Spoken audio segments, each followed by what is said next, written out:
नमस्कार, स्वागत है आपका हमारी इस खास पेशकश में। ये दोनों खास मेहमान जो हमारे साथ हैं, इनको इंट्रोडक्शन की कोई जरूरत नहीं है। यहां पर स्टूडियो में मेरे साथ सुधांशु त्रिवेदी जी और संजय सिंह जी दोनों हमारे साथ हैं। हम दोनों से बातचीत करेंगे। सर, आपका स्वागत है, thank you very much for joining us. लेकिन सबसे पहले ये देख रहे हैं आप क्या हुआ एमसीडी में। ये जो तस्वीरें हमारे सामने आ रही हैं, एमसीडी में जो कुछ हुआ उसे पूरे देश ने देखा, अच्छा नहीं लगा। दिल्ली के सेवक सत्ता के नाम पर संघर्ष करते दिखे, संघर्ष संग्राम में बदला और मारपीट तक हो गई। मेयर और डिप्टी मेयर का चुनाव नहीं हो सका। आगे समाधान क्या होगा इसका अंदाजा लगाने की कोशिश हम करेंगे, क्योंकि बीजेपी और आप दोनों पार्टियों से हमारे साथ इस वक्त खास मेहमान हैं सुधांशु त्रिवेदी जी और संजय सिंह जी। सब कुछ उन्हीं से समझेंगे। बीजेपी राजघाट पर और आम आदमी पार्टी एलजी दफ्तर पर पहुंची। दोनों ने अपने अपने तरीके से एमसीडी सदन के अंदर की घटना पर विरोध का। ये सिर्फ एक छोटे से बेडरूम से मशरूम की खेती करके महीने का 50,000 कमा रही हैं। मशरूम खेती सीखनी है तो फ्रीडम ऐप को अभी डाउनलोड कीजिए। इजहार किया।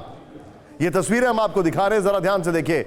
आज राजघाट, कल बीजेपी और आप में बवाल, आज एलजी दफ्तर पर आप, कल मेयर चुनाव का इंतजार।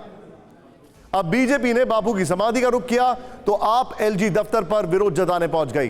ये दोनों तस्वीरें जो शुक्रवार की घटना है, विरोध में है। जाहिर है चुनाव हो चुकने और नतीजे आ जाने के बाद भी एमसीडी की लड़ाई जारी है। ये लड़ाई उन पदों के लिए है जो एमसीडी की सत्ता के लिहाज से बेहद अहम है। अब आपको दो तस्वीरें मैं दिखा रहा हूं, यहां पर सीधे देखिए। अब आप जो कुछ भी हुआ ये सब आपको, आपने देखा, समझा। ये तस्वीरें दिखाइए जरा।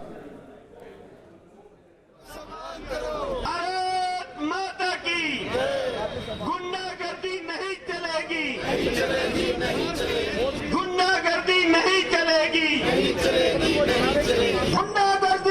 चलेगी, गुंडागर्दी नहीं चलेगी, गुंडागर्दी नहीं चलेगी। केजरीवाल शर्म करो, शर्म करो, शर्म करो। केजरीवाल शर्म करो, शर्म करो, शर्म करो। केजरीवाल शर्म करो, शर्म करो। हमारे साथ यहां पर दोनों खास मेहमान हैं। मैं सीधे आपको एक तस्वीर दिखाने जा रहा हूं। यहां पर एक तस्वीर दिखाई है और ये तस्वीर देखिए। और मैं कुछ क्षणों के लिए सुधांशु जी और संजय जी, आप दोनों को मैं चाहूंगा जरा मेरे साथ आइए, एक बार आइए जरा यहां पर। ये हुआ क्या सर? क्या आपको लगता नहीं है कि अनावश्यक था ये जो कुछ भी हुआ? क्योंकि आप लोग इतने सीरियस, आइए दोनों जरा इस तरफ आइए सर। ये तस्वीरें देखिए, बीजेपी वर्सेस आप, खुलेआम सरेआम ये सब कुछ जो कुछ हुआ। क्या ये तस्वीर मुझे आपको दिखाना जरूरी था? थोड़ा आगे आ सकते हैं सर। ये जो तस्वीरें हमारे सामने आ रही हैं, सुधांशु जी प्लीज आइए, इस तरफ आइए प्लीज सर। मैं ये सोच के परेशान हूं कि ये तो एक्सपेक्टेड नहीं था सर। ये क्यों हुआ, कैसे हुआ, ये हैरान करने वाला है। संजय जी मैं बताऊं, प्लीज बताइए। हाँ देखिए, होता क्या है कि जब ये देश संविधान से, नियम से, कानून से, लोकतांत्रिक व्यवस्था से चलेगा, किसी की भी तानाशाही से नहीं चलेगा। सदन नियमों से चलता है, परंपराओं से चलता है।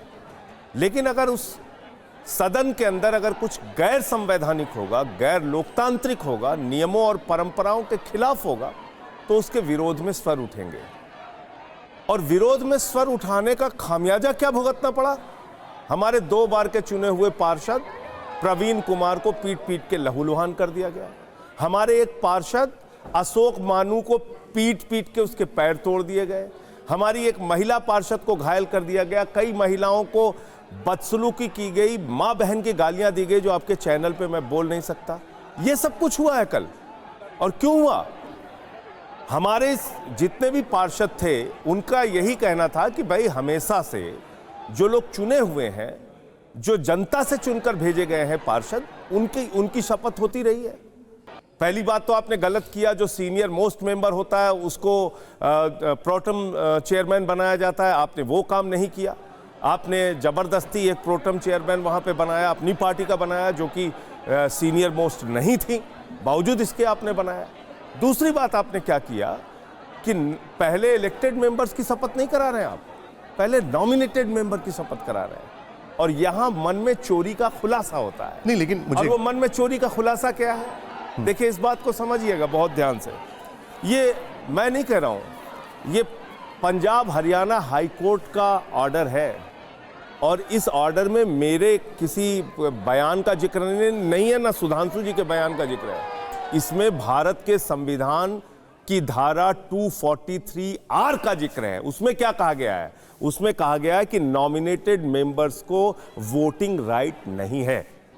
कल ये लोग यही काम करने जा रहे थे, उन लोगों को वोटिंग राइट्स देना चाहते थे जो नॉमिनेटेड मेंबर्स हैं, जो चुनकर नहीं भेजे गए हैं।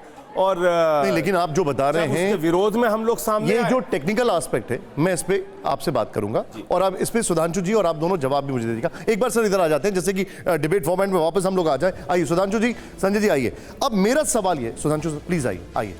मेरा जो सवाल आपसे ये है सुधांशु जी, जो अभी तक संजय जी ने कहा, मैं आपसे ये समझना चाहता हूं कि क्या जो कुछ भी हुआ उसका कोई और वे आउट नहीं था? क्या यही एक सोल्यूशन था? देखिए, इसके दो पक्ष हैं, जी। एक है संवैधानिक पक्ष जी, और एक है राजनीतिक पक्ष। जी। पहले मैं राजनीतिक पक्ष पे दो बात कहता हूं, फिर संवैधानिक का उदाहरण देता हूं। देखिए, राजनीतिक पक्ष यह है कि ये एक ऐसी पार्टी है जिसका प्रादुर्भाव ही इसी प्रकार की गतिविधियों के द्वारा हुआ, जिसको इन्होंने ये कहा कि ये आंदोलनकारी हैं। परंतु याद करिए, केजरीवाल जी वो पहले नेता थे जिसको आपने देखा होगा, आज मुख्यमंत्री हैं, जिन्होंने सीढ़ी लगा के बिजली काटी थी। यानी आप सीधे सीधे दिखा रहे हैं कि हम तो व्यवस्था को तार तार करने की बात कर रहे हैं। फिर याद करिए 2014 के लोकसभा चुनाव के समय इनकी पार्टी के लोगों ने बाकायदा भारतीय जनता पार्टी के कार्यालय पे आके पथराव किया था, और उसमें छोटे मोटे लोग नहीं थे। इनकी जो कोर कमेटी थी उसके सदस्य थे। जैसे हमारे यहां कोई सोचिए कि पार्लियामेंट्री बोर्ड के सदस्य हों, जिसमें प्रधानमंत्री जी, अमित शाह जी हैं, नड्डा जी हैं, राजनाथ जी हैं, इस स्तर के लोग थे।